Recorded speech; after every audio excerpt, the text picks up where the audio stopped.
Hi everyone, well today we're checking the object pronouns. Object pronouns, here we go.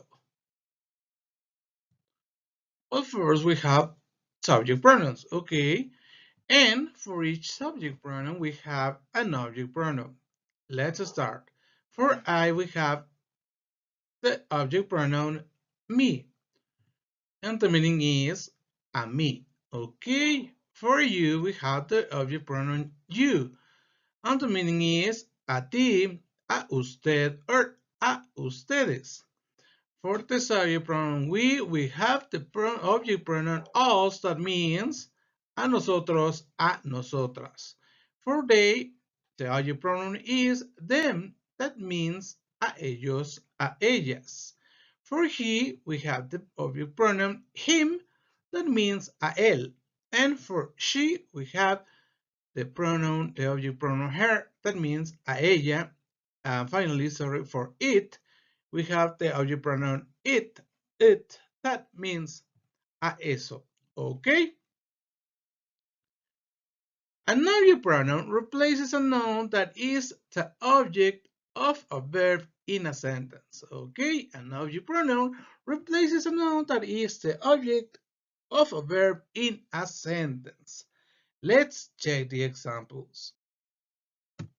The boy helps the guests with the luggage. The boy helps the guests with the luggage. Okay, who receives the action?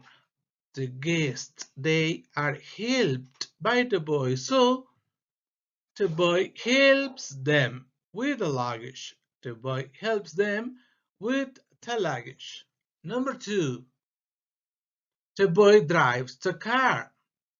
Okay, the object is the car, so the boy drives it.